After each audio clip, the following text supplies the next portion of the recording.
Okay, I'm going to talk about the United Auto Workers strike a little bit, but I'm also going to discuss kind of the broader effects that this strike is going to have on the economy as a whole. So let's uh, let's first discuss why they're striking. Okay, so the cost of living's gone up, right? We've seen a lot of inflation, especially in the past few years, and the wages have stagnated. So basically, the cost of living increases, the standard of living decreases, and these United Auto Workers, they see their CEOs, they're getting a bunch of, they're getting raises, they're making millions of dollars.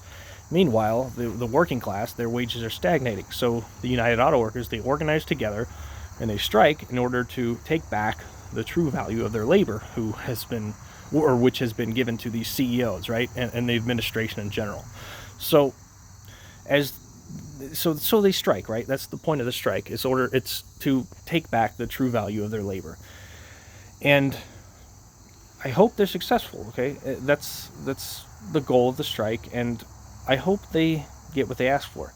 But let's imagine they do get what they ask for. Okay, what effect is this going to have on the economy as a whole? Well, if you know anything about capitalism, the owners of these automobile industries, of the automobile industry, they're going to increase prices, okay, in order to make up for the wage expenses that were lost due to this strike. So, if you are a working class citizen and you are not part of this labor strike, then your wages are still stagnating, then you're going to have to pay for those price increases. Okay, if you go looking to buy a car, you are now going to have to pay for the price increases. You're basically going to end up paying for the wages of the United Auto Workers.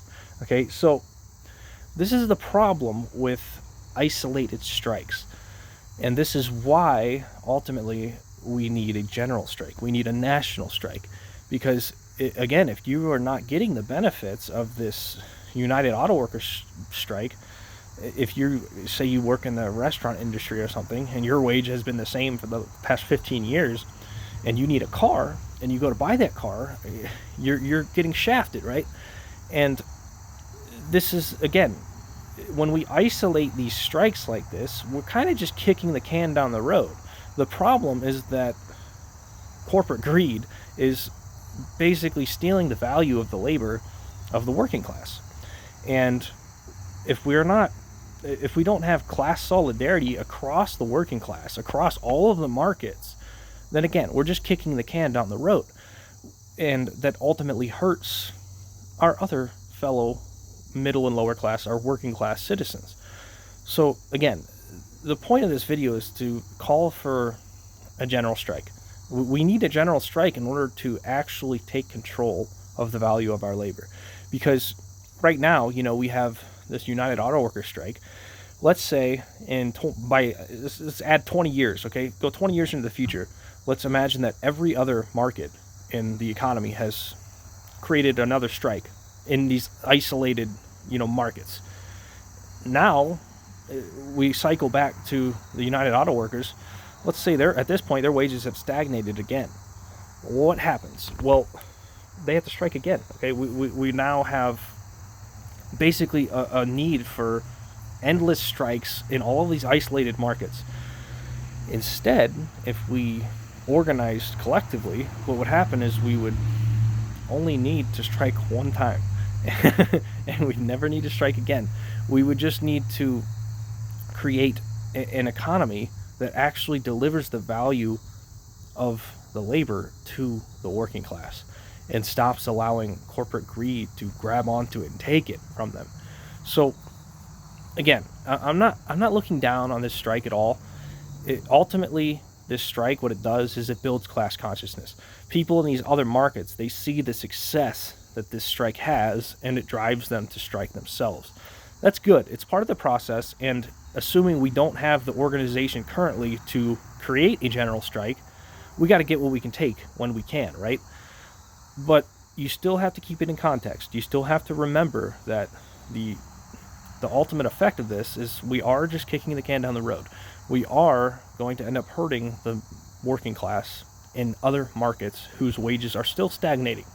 So if you are somebody whose wage is stagnating, there's two things you can do to kind of fight this. The first is obviously strike yourself, okay? Create a union, organize with your fellow working class, organize with your employees. And the second is to kind of live a little more minimalistically. Don't go buy a new car if you can't afford it, okay? Just drive that old shitty beater if you need to. It doesn't matter. You don't worry about status. Don't worry about that. Don't waste money on stuff you don't need if you don't have the money for it, because it's going to kind of diminish your ability to organize later. You'd be better off saving that money and putting it into a strike fund, and you would be able to have a successful strike, or increase your likelihood of a successful strike.